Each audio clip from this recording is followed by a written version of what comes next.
문재인 대통령이 나를 믿고 대화로 나오라. 북한에게 직접 설득에 나섰습니다. 그런데 북한에서는 문 정권의 제재와 병행, 추태다라고 일단은 비판했습니다. 먼저 문재인 대통령의 발언부터 들어보시죠. 북한이 핵과 미사일의 추가 도발을 중단한다면 북한과 조건 없이 대화에 나설 수 있음을 분명히 밝힙니다. 북한의 호응을 촉구합니다. 하지만 남조선의 새 당국자들은 집권 첫날부터 온당치 못한 운행을 일삼으며 벌써부터 북남 관계의 존재를 심히 후려놓고 있다.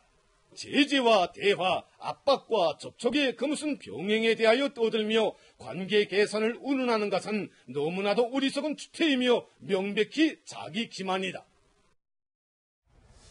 조선 조평통이 좀 야속하네요. 그리고 대통령이 좀 남북 관계를 개선하려고 의지를 갖고 자신감을 갖고 나를 믿고 나와라 했는데 조평통의 발언이 뭐 이렇게밖에 나올 수가 없는 겁니까? 일단은 뭐 정부 특수이기 때문에 기싸움의 성격이 좀 강하고요.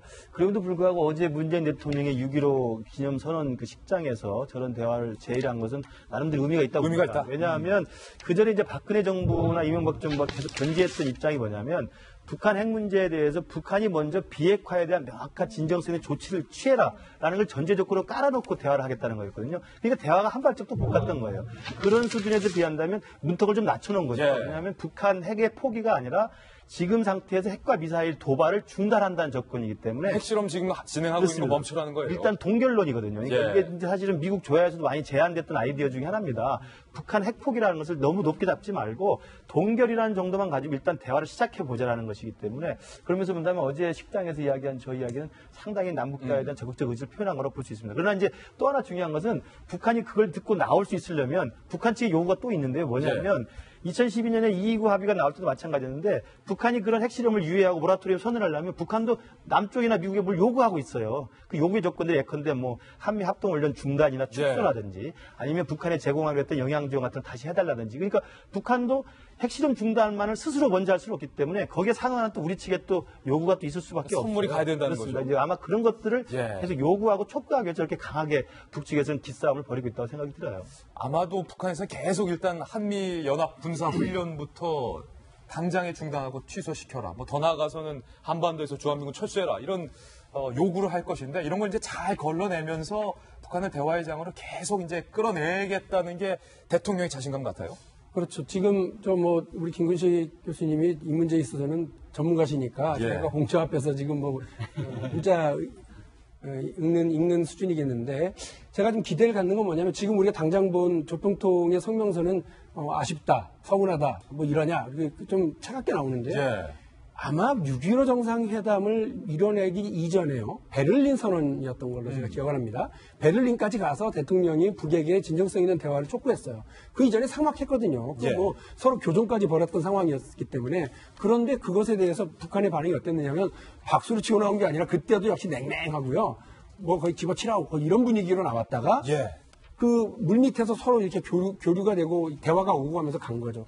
그러니까 우리가 북핵과 대륙간 탄도미사일을 폐기하는 건 목표죠, 목표. 이 목표를 가기 위해서 대화는 시작해야 되는 거기 때문에 문재인 대통령이 저 제안을 한 것에 대해서 상당히 의미 있게 좀 받아들이고 미국도 아까 잠깐 말씀하셨습니다만 미국도 이게 핵을 폐기하는 게 최종 목표인지 아니면 지금 당에서 동결 중심으로 갈 건지에 대해서 트럼프 정부도 결정을 못한 걸로 알고 있습니다. 어느 수위에서 어떻게 갈지를 우리가 먼저 주도해서 나가는 것도 의미가 있겠다는 생각입니다. 이 관계되는 뉴스 하나 보도해 드릴 텐데 정성희 의원님 얼마 전에 이제 로드먼 방북을 계기로 전으로 북한이 원비어 미국의 대학생을 억류하고 있었던 대학생을 풀어줬는데 지금 혼수 상태로 북한이 풀어줘서 아까 잠시 언급하셨지만 북한 당국이 고문을 한 것 아니냐 뭐 이런 의혹이 미국 내에서 강하게 일고 있어서 지금 바로 이 장면이죠. 멀쩡했던 대학생이 북한 여행 갔다가 이렇게 혼수 상태가 돼서 억류 끝에 풀려나서 해당 대학생의 부모뿐만 아니라 지금 뭐 미국 의회까지 나서서 미국인의 북한 여행을 뭐 전면 중단하겠다, 금지하겠다라는 등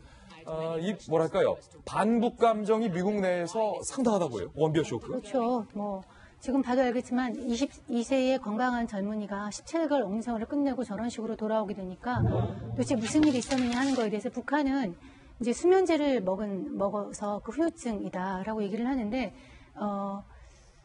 일각에서는 그 심한 고문을 받은 것이 아니냐, 뭐 충분히 그럴 수 있는 정권이고요. 그에 대해서 이제 이 사안은 이제 지금 병원에 있으니까 조사를 해봐야 되겠지만 일단 미국 여론이 굉장히 좋지 않습니다. 그러니까 이렇게 튼튼하고 건강했던 미국이 이제 북한에 대한 뭐 감정은 뭐 평소에도 좋지는 않았겠지만 약간 우스꽝스럽게 생각하는 그런 게 있었는데 이 정권의 성격이 굉장히 잔혹하고 굉장히 정말 그 용납할 수 없구나 하는 이런 그 감정이 굉장히 확산이 되면서 이제 문제는 그런 감정이 이제 트럼프 정부에 이렇게 얹혀질 때 트럼프 정부가 북한에 대해서 어떤 선택을 하게 되냐. 지금 현재는 뭐 항모도 와 있고 북한에 참수작전을 한다 그러고 뭐 이런 얘기 있지만 지금은 말뿐이거든요. 정말 이런 것이 트럼프의 지지율이 떨어지는 것과 어울려서 북한에 대한 선제적인 공격이나 다른 걸로 나타날 수 있지 않을까 하는 것을 주목해서 봐야 될 것 같습니다. 이제